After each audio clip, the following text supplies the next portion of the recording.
Hello friends, welcome to another mini blog. তো কেমন আছো তোমরা? আমি ভালো আছি। আর খাওয়া দাওয়া করে স্নান টান করে হয়ে নিয়েছি রেডি।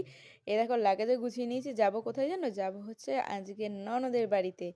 আর এই দেখো মিস্টার সরকারও অর্ধেক রেডি হয়ে খাওয়া দাওয়া করে নিচ্ছে। দেন চলে এসেছি টিকিট কেটে স্টেশনে। আর উঠেও গেছি ট্রেনে। মিস্টার সরকার প্রাকৃতিক দৃশ্য দেখতে দেখতে কি সুন্দর দেখো, একা একা নিরালায় বসে বসে গান শুনতে শুনতে যাচ্ছে। তো যাই হোক, আমরা আমাদের ডেস্টিনেশনে চলে এসেছি তখন বাজে 4টে। দেন টুকটাক খাওয়া দাওয়া করে পুচকুর সাথে খেলতে লেগে গেছি। আর দেখো ওনাকে হচ্ছে পায়ে দোল দিতে হবে, তাহলে উনি খুব খুশি। দেন রাত্রেবেলা এই যে অর্ধেক দিদি সব জোগাড় টোগাড় করে দিয়ে চলে গেছে আবার পুচকুকে দেখতে, কারণ ওদিকে পুচকু কান্না শুরু করেছে। দিদি বলছে তুই একটু কর, আমি এবার যাই। আমি বলছি আচ্ছা ঠিক আছে যাও।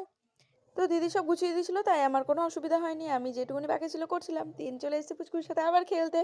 তো আজকে তোমাদের ভিডিওটা কেমন লাগলো কমেন্টে জানিও। আর এই দেখো পুচকু শুনতে লেগে গেছে ফোনে উপুর হয়ে কীর্তন।